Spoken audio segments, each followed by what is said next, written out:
جب میں نے حسنین شروع کیا 1999 میں، تو اللہ نے میرے دل میں یہ بات ڈالی کہ رمضان تو علم کا مہینہ ہے، انا انزلناہ فی لیلۃ القدر، اور چاروں آسمانی کتابیں رمضان میں اور سارے صحیفے رمضان میں۔ اپنے اللہ کو کیا پسند تھا اس مہینے کا۔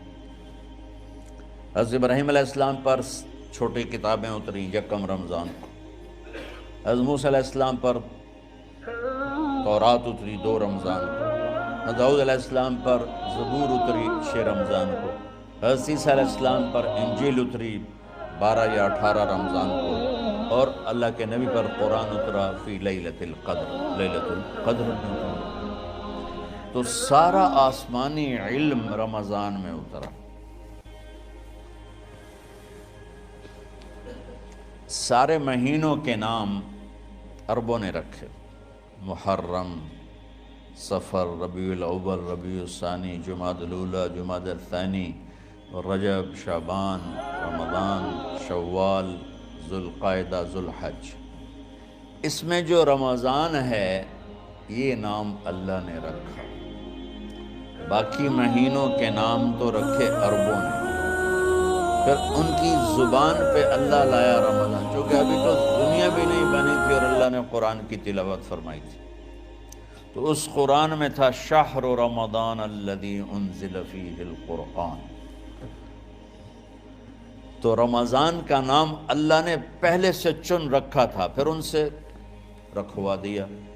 رمضان کہتے ہیں رمض یرمز، جل جانا، جل جانا۔ رمضان کو رمضان کیوں کہتے ہیں؟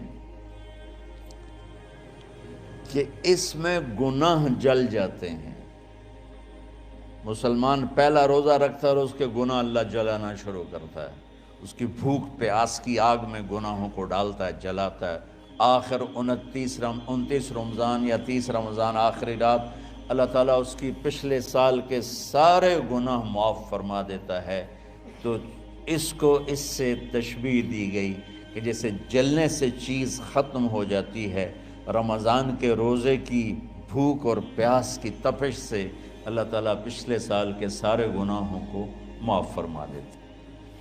تو مجھے خیال آیا اس وقت جب ابھی بالکل کزرع اخرج شطأہ تھا، ہمارے مدرسے کی مثال کزرع اخرج شطأہ، دعا کرو اللہ تعالیٰ فاستغلظ فاستوی علی سوقہ سے بنا دے۔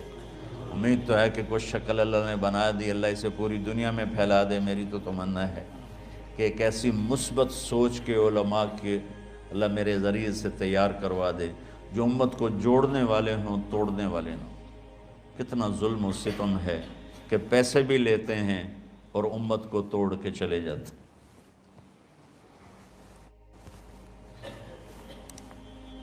میں نے ایک خطیب سے کہا تم یہ منفی تقریریں کیوں کرتے ہو، تم مثبت کیوں نہیں کرتے؟ تھوڑی چیزیں ہیں بتانے کے لیے لوگوں کو جس پر سارے مسئلے، سچ بولو، کون سا مسئلہ کس کے خلاف کہے گا، محبت کرو، کس مسلک کے خلاف ہے یہ بات، ماں باپ کی خدمت کرو، رزق حلال کماؤ، شراب سے بچو، زنا سے بچو، جوئے سے بچو، سود سے بچو، رشوت سے بچو، جھوٹ سے بچو، ظلم سے بچو، ماں باپ کی نافرمانی سے بچو۔ یہ کتنی باتیں ہیں جو امت کو بتانے کی ضرورت ہے۔ کہنے لگا یہ پھر پیسے نہیں لبدے، پیسے ہی اس گل دے لبدن کہ آج تسی فلانے آندہ توا لین بجامنا، اگر میں توا نہ لگاؤں تو میں تو نہ پیسے نہیں دے۔ تو یہ اس وقت سٹیٹس ہے، تو کیا پیغام جائے گا؟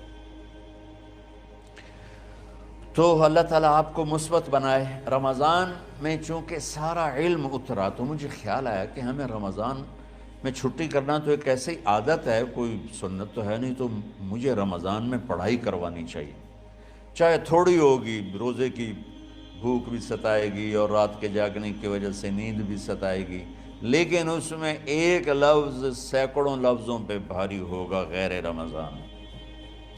تو میں کراچی گیا اور مفتی تقی صاحب دامت برکاتہم سے سب سے پہلے جا کے مشورہ کیا کہ حضرت میں چاہتا ہوں کہ رمضان میں چھٹی نہ ہو، پڑھائی ہو۔ اس وقت رمضان سردیوں میں تھا، تو وہ بڑے خوش ہوئے، کہنے لگے یہ تو بہت اچھی بات۔ اصل میں ہمارے اکابر نے رمضان میں چھٹیاں اس لیے رکھی تھیں کہ سارا سال تو عبادت ہوتی ہے بالواسطہ، پڑھنا پڑھانا عبادت ہے ایک واسطے کے ساتھ، اور روزہ، نفل، تہجد، تلاوت یہ عبادت ہے بلا واسطہ۔ تو طلبہ علماء رمضان میں اپنا وقت عبادت میں گزاریں، لیکن اب وہ عبادت تو ہوتی نہیں رمضان میں، تو بہتر ہے آپ پڑھائی شروع کرائیں، بہت اچھا ہوگا۔ وہ تو اتنے بڑے ہاتھی کے پاؤں میں سب کا پاؤں، اتنی بڑی ہستی نے، وہ صرف پاکستان کا سرمایہ نہیں پوری امت کا سرمایہ ہے، تو ان کی اس بول نے نا مجھے ہمت دے دی۔ تو پھر میں نے یہاں آ کر اس وقت یہ پہلی جماعت مولوی عدنان صاحب کی اور مولوی مسعود صاحب اور کچھ انتقال کر گئے رحمۃ اللہ علیہ، یہ تھے، تو ہم نے رمضان میں سبق شروع، اس وقت ذرا میری ہمت تھی تو میں رات کو پڑھاتا بھی تھا، بیان بھی کرتا تھا، اب تو یہی میں اتنی مشکل سے بول رہا ہوں۔ تو ہم نے رمضان میں شروع کی کہ یہ رحمتوں کا مہینہ، ہر چیز کی برکت کا مہینہ، ہر شے کی اللہ کی طرف سے فراوانی اس میں ہے، علم کی بھی، ہدایت کی بھی، رزق کی بھی۔ غریب سے غریب آدمی بھی سموسے بنا کے بیٹھا ہوتا ہے، پکوڑے بنا کے بیٹھا ہوتا ہے، اور دسترخوان پہ ایک کی بجائے 3 چیزیں پڑی ہوتی ہیں۔ چاہے رمضان کے بعد سب کے پیٹ خراب ہوں، ایک واری تک کھانے دی تباہی پھیر دیں۔ روزے کا مقصد ہی فوت ہو جاتا ہے۔ روزہ تو ہوتا ہے بھوک کے لیے، پر وہ اتنا کھاتے ہیں کہ سحری کا کھانا افطاری تک ہضم نہیں ہوتا، اور افطاری کا کھانا سحری تک ہضم نہیں ہوتا، پر انہیں دونوں کا ہی کھاونا ہے۔ کہتا بھوک نہ لگے، بھوک نہ لگے، وہ بھوک لگنے کے لیے تو روزہ ہے۔ ایک تو یہ جسم کو صاف کرتا ہے، دوسرا غریبوں کی غربت کا احساس پیدا کرتا ہے کہ جو بھوک تو آج برداشت کرتا ہے، غریب روزانہ یہ بھوک برداشت کرتا ہے۔ تو اللہ کے غریبوں کا، غریب بندوں کو کی خدمت کر، ان تک اپنے مال پہنچا، اپنا اللہ نے دیا ہے تو ان کو بھی اس میں شریک کر، قبر میں لے جائے گا۔ تو اللہ تعالیٰ نے میرے دل میں یہ ڈالا، تو ہم نے تعلیم رمضان میں شروع کی، کیونکہ قرآن رمضان میں اترا، انجیل رمضان میں اتری، زبور رمضان میں اتری، تورات رمضان میں اتری۔ پھر اللہ نے اس مہینے کا نام خود رکھا، شہر رمضان، شہر رمضان۔ اس میں شب قدر رکھی، اس میں رات کی ایک نماز۔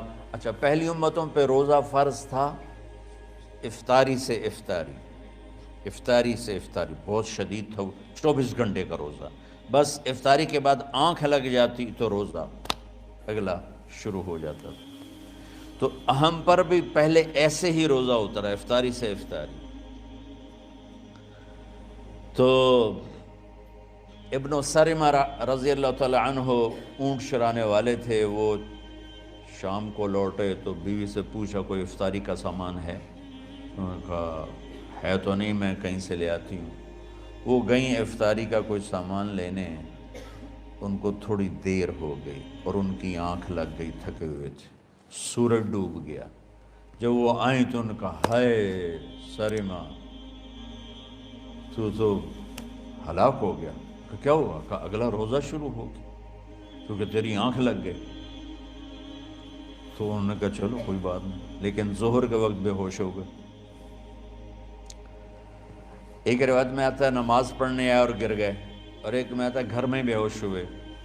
تو جو بھی صورتحال تھی اللہ کے نبی کو پتہ چلا۔ کیا ہوا سرمہ کو؟ کہا جی وہ افطاری کر نہیں سکے تو روزہ شروع ہو گیا تو بے ہوش ہو گئے۔ تو اللہ کے نبی رنجیدہ ہوئے، تو اللہ تعالیٰ نے قرآن اتار دیا، چلو میرے محبوب ساری رات کھاؤ، حتیٰ یتبین لکم الخیط الابیض من الخیط الاسود من الفجر، کہ میرے محبوب صبح صادق تک آپ کی امت کو اجازت ہے، کھاؤ۔ پہلی امتوں پر افطاری سے افطاری، لیکن ان کی نماز تراویح نہیں تھی، تو ہمیں اللہ تعالیٰ نے دیا سحری تک، پوری رات۔ اچھا، ایک صحابی آئے، یا رسول اللہ میں تو مارا گیا، آپ نے کہا کیا ہوا؟ کہا میرا روزہ تھا، میں بیوی کے پاس چلا گیا۔ آپ نے کہا تو پھر تو غلام آزاد کر، کفارہ دے۔ کہا جی میں تو خود غریب آدمی ہوں، غلام کہاں سے آزاد کروں، خریدنا پڑے۔ آپ نے کہا 60 مسکینوں کو کھانا کھلا۔ کہ میں آپ مسکین ہیں، میں کینوں کھانا کھلاؤں؟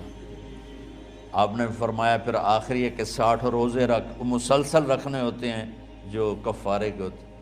وہ کہنے لگا ایک روزے چاہے کم کیتا ہے، 60 روزے اج میں کی کروں گا؟ تو آپ نے فرمایا اچھا ٹھیک ہے بیٹھ جا۔ بیٹھ گئے۔ تھوڑی دیر ہوئی تو ایک انصاری صحابی کھجوروں کا ٹوکرا لے کر رکھے، یا رسول اللہ یہ صدقے کی کھجوریں ہیں، تقسیم فرما دیں۔ تو آپ نے فرمایا بھائی وہ کدھر ہو؟ کہا جی بیٹھا ہوں۔ آپ نے کہا ادھر آ، یہ کھجوریں لے جا اور 60 گھروں میں تقسیم کر دے۔ سبحان اللہ، اللہ نے اس امت کو لاڈ لڈائے ہیں، یہ اللہ کی لاڈلی امت۔ عجیب واقعہ یہ، کہنے لگا یا رسول اللہ، اللہ کی قسم مدینے میں مجھ سے غریب کوئی نہیں، آپ ایسا کرو یہ میرا کفارہ مجھے ہی صدقہ کر دو۔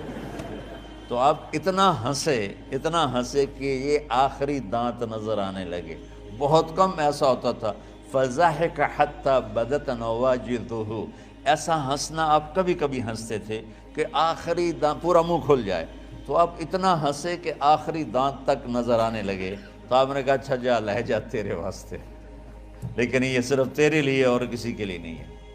تو جب ایسی خیانت ہوئی تو اللہ تعالیٰ نے دوسرا حکم بھی اتار دیا، باشروہن، کہ تمہارے لیے بیوی بھی حلال ہے، کھانا بھی حلال ہے جب تک صبح صادق نہیں ہو جاتی۔ لیکن اللہ نے ہمیں ایک نماز عطا فرما دی جس کو ہم آج صلاۃ التراویح کہتے ہیں۔ میرے نبی کے زمانے میں اسے قیام اللیل کہا جاتا تھا۔ تراویح کا نام کب پڑا اس کا تو مجھے پتہ نہیں، کہیں نہ کہیں لکھا ہوگا، لیکن صحابہ کے دور میں اس نماز کا نام تھا قیام اللیل۔ اس لیے حضرت عائشہ رضی اللہ تعالیٰ عنہ کی روایت ہے جس سے 8 رکعت والے حضرات استدلال کرتے ہیں کہ رمضان اور غیر رمضان میں اس کو امام بخاری نے قیام اللیل کا ہی عنوان دیا ہے، آپ نے 11 رکعت سے زیادہ نماز نہیں پڑھی۔ ایک ضعیف روایت میں ہے کہ آپ نے 3 دن پڑھائی نماز، یہ تو صحیح روایت ہے۔ کتنی رکعت پڑھائی؟ تو ایک ضعیف روایت میں ہے کہ 20 رکعت پڑھائی۔ اچھا، ضعیف روایت سے عبادت ثابت نہیں ہو سکتی، حکم شرعی۔ تو جب حضرت عمر رضی اللہ تعالیٰ عنہ نے سب کو، اب میرے نبی کے دور میں 3 دن کے بعد آپ تو آئے نہیں کہ کہیں فرض نہ ہو جائے، تو صحابہ اپنے طور پر قرآن سنتے تھے ٹولیوں میں۔ صدیقی دور میں 2 سال وہ فتنوں میں گزرا، تو اس میں بھی اسی طرح چلا کہ ٹولیوں میں ہوتے تھے۔ حضرت عمر رضی اللہ عنہ کے زمانے میں حکومت مضبوط ہو گئی، طاقتور ہو گئے، تو ابتدائی سالوں میں نہیں، چند سالوں کے بعد اب مسجد میں تشریف لائے تو لوگ اس طرح کوئی 4 ادھر 4 ادھر 5 ادھر 10 ادھر 20 ادھر، تو کہنے لگے ان کو ایک ہی امام پہ جمع کر دیا جائے تو کتنا اچھا ہوگا۔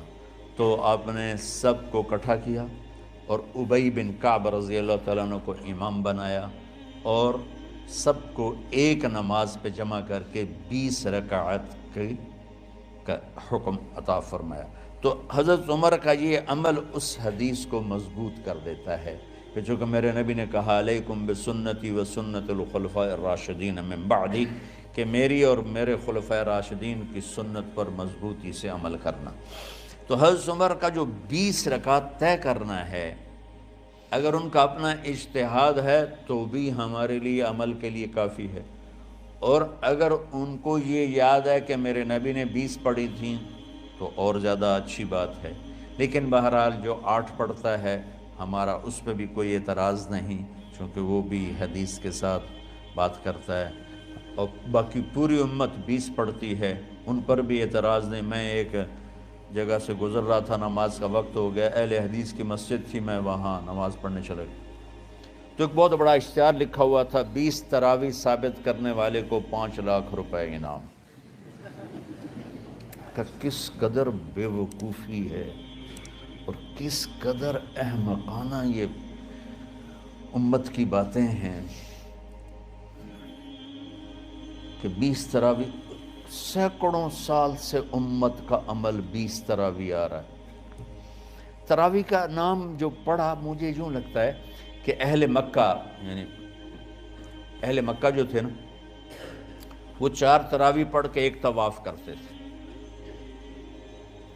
تو وہ آرام کے لیے ہوتا، ترویحہ آرام، تھوڑی دیر کا آرام۔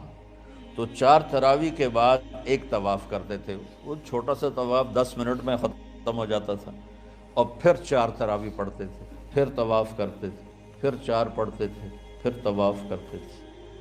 یہ صحابہ کے تھوڑے بعد کے دور کی بات۔ تو مدینے والوں کو پتہ چلا کہ مکے والے تو یہ کرتے ہیں، وہ کہنے لگے اساں کی کریے؟ انہوں نے کہا اسی 40 تراویح پڑھیں گے، 40 رکعت، وہ 40 رکعت پڑھتے تھے۔ تو نوافل میں کوئی سختی نہیں کہ بھائی 8 سے زیادہ نہیں پڑھنی، بدعت ہو جائے گی، اور 20 پڑھنا بدعت ہے، یہ سب جہالت کی بات ہے۔ اور یہ 8 پڑھ رہے ہیں یہ غلط ہے، یہ بھی حماقت کی بات ہے۔ جو صحیح حدیث سے دلیل پکڑ کے کوئی عمل کرتا ہو تو بھائیو اس سے بحث نہ کیا کرو، مناظرہ نہ کیا کرو، یہ بہت نادانی والی بات ہے۔